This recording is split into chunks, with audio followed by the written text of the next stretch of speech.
السلام علیکم خان صاحب، آج کے پروجیکٹ کے حوالے سے تھوڑا سا بتائیے گا کہ یہ جو منصوبے کا آغاز آج ہو رہا ہے، ابھی آپ کی حکومت نہیں ہے تو کیا یہ فنڈ ریلیز ہو چکا ہے، یہ پایہ تکمیل تک پہنچ؟ دیکھیں، جو آن گوئنگ اسکیمیں ہیں جن کی منظوری ہو چکی ہیں وہ حکومت وقت کی ذمہ داری بھی ہے، اور ہم کروائیں گے انشاءاللہ تعالیٰ، ان منصوبوں کو پایہ تکمیل تک پہنچائیں گے۔ اچھا، کیا سمجھتے ہیں کہ جن وجوہات کے لیے آپ نے اسمبلیوں سے استعفے دیے ہیں، 2 اسمبلیاں قربان کی ہیں، الیکشن ہو جائیں گے، اور اگر الیکشن ہوتے ہیں اس الیکشن کمیشن کے تحت منظور کریں گے الیکشن کو؟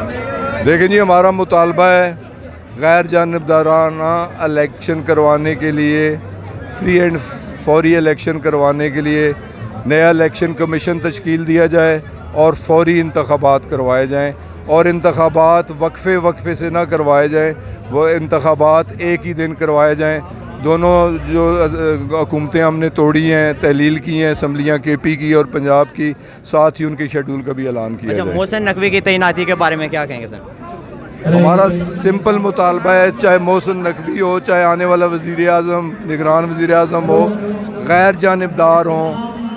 فیئر اور فری الیکشن کے لیے غیر جانبدار نگران حکومتوں کی اولین ضرورت ہے۔